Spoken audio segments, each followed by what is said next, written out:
The adult human brain weighs approximately 1.5 kilograms, making up less than 2% of a person's body weight.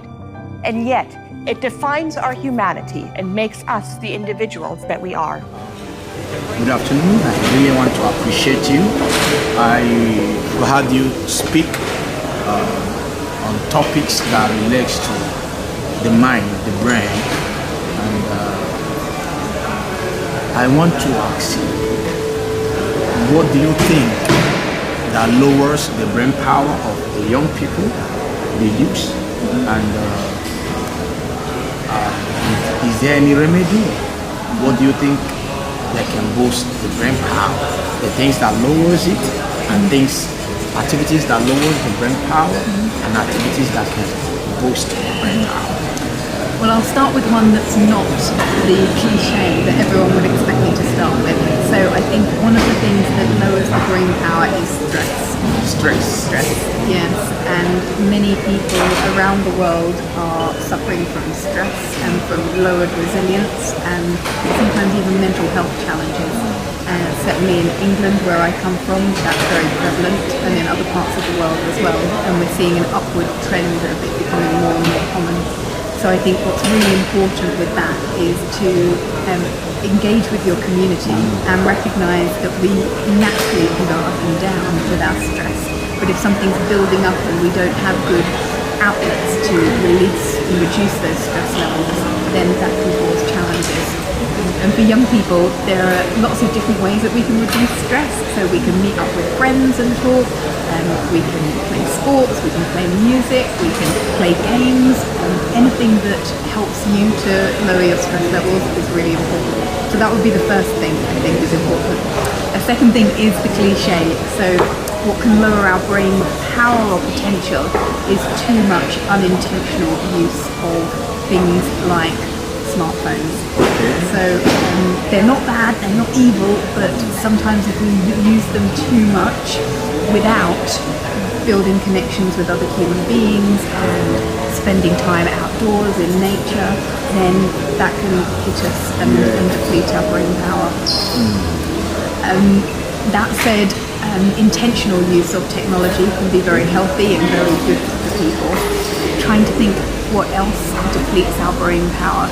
I think sort of linked to stress and technology is the cyber world that many of us exist in now, and I think building relationships as young people, I see it with my daughter and I've experienced it myself sort of growing up, it can be tough, and I think we need those good communities and wise people around us to help guide us and listen. That's very good. There is this trend among young people. I talked about something about laziness, where people that does something that is not that has no future value, and some people can be busy but not working. People can be busy but not doing anything. I think how do you relate idleness? That's a great question. Idleness to degradation of youth's ability to work. Absolutely. So one of my favourite studies actually looks at nuns who got very, very old, all lived to over 100 and had then died. And what was really strange was that they were exhibiting no symptoms of the dementia, so the brain degrading. They hadn't got any physical symptoms of that, and that was really strange in a population that were all living to over 100. And when they donated their brains to science and their brains were looked at, it was found that they had got the plaques, the sort of physical properties of the brain that you'd expect in someone that would have dementias, but they believed that because idleness was a sin and they weren't ever stopping, they were always learning new things and contributing in different ways, and gardening and crocheting, sewing, that actually it had built extra protection into the brain. So we know for sure that being idle or doing things that don't don't fuel us, don't nurture us, don't help us to grow. Just doing the same thing day in, day out is not good for the brain. So for young people to find things that are engaged, that are project-based, that are contributing, that show that they've got value and are receiving value, and building connections with other people, these things are all really critical. Yeah, because in Africa, it's hard for young people, maybe young graduates, to get a job. Yes. So I think because of the inability to get a job, most of them reflect back to their homes, and they go back to homes, just stay without doing anything. And before you know it, maybe some of them, it takes them like 4 to 5 years, 3 to 4, 5 years before they can get a job. When they not finally get the job, because their brain and their lives are not actively involved in some activities that are useful to their lives, you see that they don't fit into that job environment that they've been seeking for years.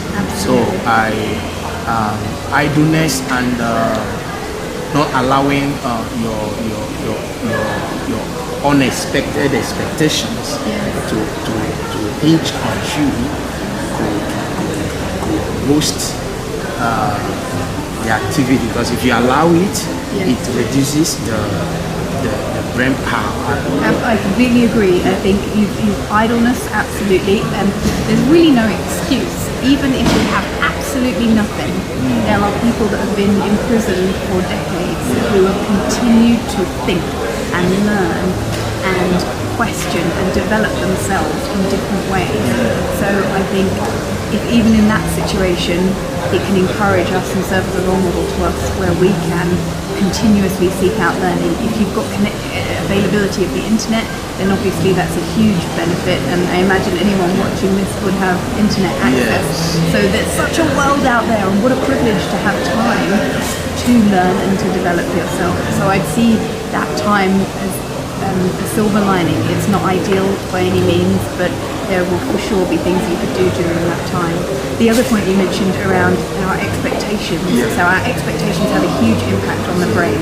So if we're expecting something good to happen, then we quite often get a rise in our dopamine levels, and that can help us focus, pay attention, and reinforce behaviors. But if it's something that we're expecting doesn't happen, then we get a really sharp decrease in dopamine levels, and that can leave us feeling really not so good, not so happy, and a bit wrung out. So being mindful of our expectations is really important, as you mentioned. What can you say about some religion of musicians?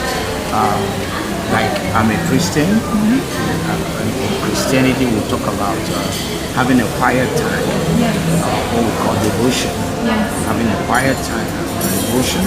In Hindu they talk about meditation. In other religions I think they use the word meditation.